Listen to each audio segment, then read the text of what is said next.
gartee qabri ijoollee ni beetanii madarsaa sheeboohee jaamu achitti Ali Birraan isii barsiisaa ture jechuudha.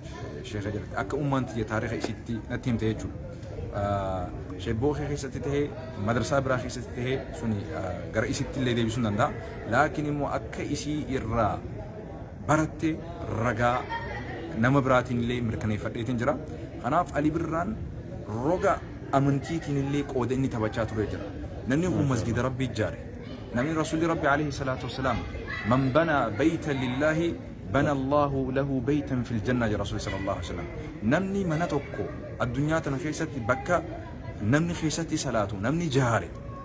Hadiisa biraa keessatti namni xiqqoo tokko goda xiqqaa tokko gola xiqqaa tokko hagartee haga gartee mana shimbirroo hagas takkallee namni haga gola mana shimbirroon hagas takkallee namni jaare goojjee haga shimbirroon keessa galtuu san Rabbi subhanahu wa ta'ala jannata keessatti mana isaa jaaraa jira Rasuulli alayhi salaatu wassalaam. Ali Birraan masjida ijaaruu qofaan hin beekamu yatiima gargaaruudhaan beekama. Mana jireenya isaa Finfinnee keessa jiru Adaamaa keessa jiru gaafa yatiimaaf gallakkisee bahee qaba. Mana isaa jireenyaa jechuudha.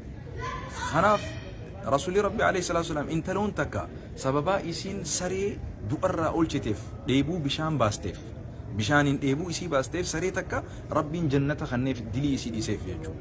Arragaa hizaabii Ali Birraa jechuun nama hedduudha keenni qallabaa ture, nyaachisaa ture, obaasaa ture, beelarraa ofaa ture, barsiisaa ture, dhuunfatti gargaaraa ture jechuudha. Kan nuti hin beekne